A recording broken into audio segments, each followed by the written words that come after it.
அஸ்ஸலாமு அலைக்கும் வரஹ்மத்துல்லாஹி தஆலா வபரகாத்துஹு. ஏக இறைவனின் சாந்தியும் சமாதானமும் தங்கள் மீது என்றென்றும் நிலவட்டுமாக. அல் குர்ஆன் தமிழ் ஆடியோ உங்களை அன்போடு வரவேற்கிறது.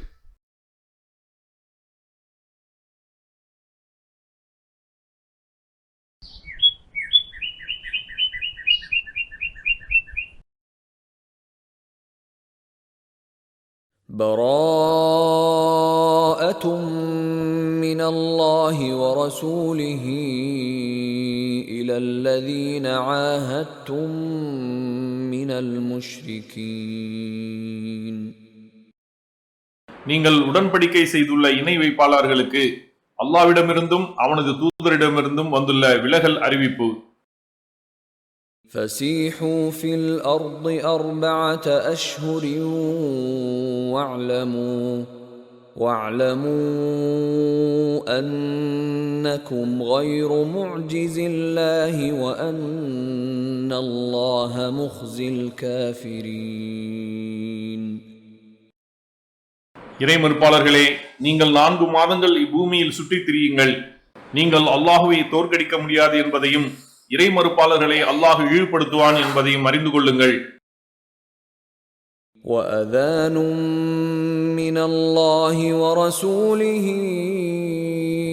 إِلَى النَّاسِ يَوْمَ الْحَجِّ الْأَكْبَرِ أَنَّ اللَّهَ بَرِيءٌ مِّنَ الْمُشْرِكِينَ وَرَسُولُهُ فَإِن تُبْتُمْ فَهُوَ خَيْرٌ لَّكُمْ وَإِن تَوَلَّيْتُمْ فَاعْلَمُوا أَنَّكُمْ غَيْرُ مُعْجِزِ اللَّهِ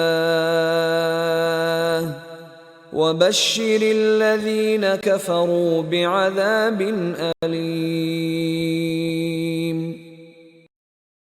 அல்லாஹுவும் அவனது தூதரும் இணை வைப்போரிடமிருந்து விலகிக் கொண்டனர் என்பது மாபெரும் ஹஜ்ஜுடைய நாளில் அல்லாஹ்விடமிருந்தும் அவனது தூதரிடமிருந்தும் வந்துள்ள மக்களுக்கான அறிவிப்பாகும்.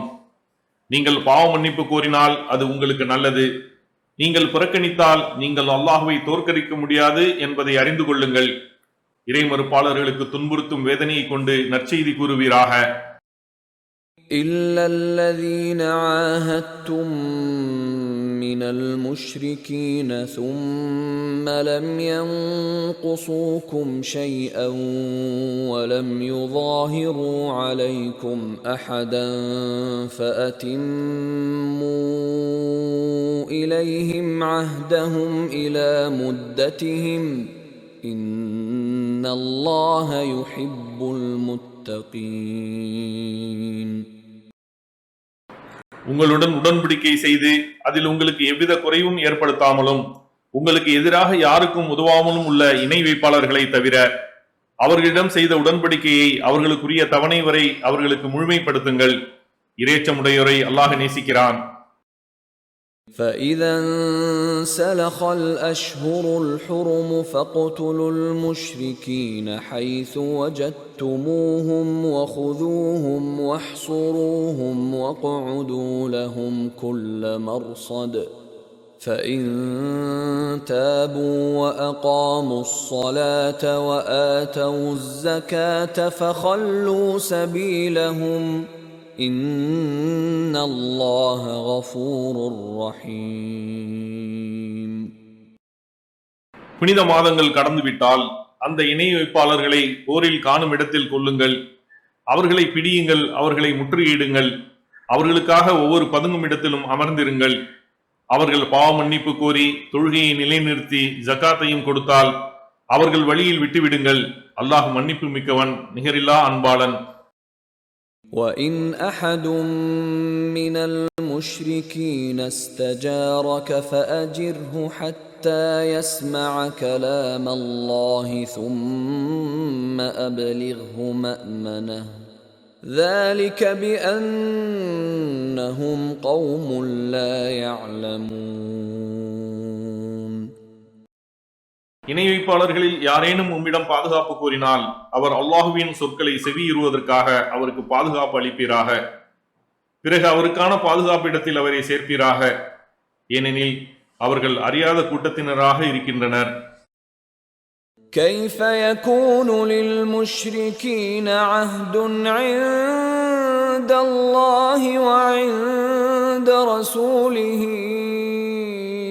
إلا الذين عاهدتم عند المسجد الحرام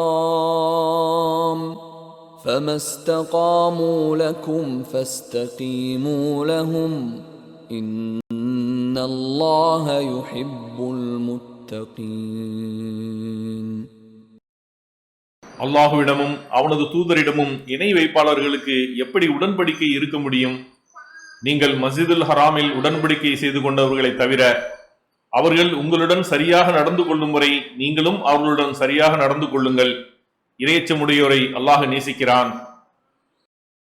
كيف وإن يظهروا عليكم لا يرقبوا فيكم إلا ولا ذمة يرضونكم بأفواههم وتأبى قلوبهم وأكثرهم فاسقون. அவர்கள் உங்களை வென்றுவிட்டால் உங்கள் விஷயத்தில் உறவையும் உடன்படிக்கையும் பேண மாட்டார்கள் எனும்போது அவர்களுடன் உடன்படிக்கை எப்படி இருக்க முடியும்? அவர்கள் தமது வாய்மொழிகளால் உங்களை திருப்திப்படுத்துகின்றனர், அவர்களின் உள்ளங்களோ மறுக்கின்றன. அவர்களில் பெரும்பாலானோர் பாவிகள். اشتروا بآيات الله ثمنا قليلا فصدوا عن سبيله إنهم ساء ما كانوا يعملون. அல்லாஹ்வின் வசனங்களை அவர்கள் அற்ப விலைக்கு விற்றுவிட்டனர், அவனுடைய பாதையை விட்டும் தடுத்தனர். அவர்கள் செய்து கொண்டிருந்தது மிகவும் கெட்டது. لا يرقبون في مؤمن إلا ولا ذمة وأولئك هم المعتدون. அவர்கள் இறை நம்பிக்கையாளர் விஷயத்தில் உறவையோ உடன்படிக்கையையோ பேண மாட்டார்கள், அவர்கள்தான் வரம்பு மீறியோர். ஜஸாக்கல்லாஹ் ஹைரன். அல்லாஹ் உங்களுக்கு நற்கூலியை வழங்குவானாக.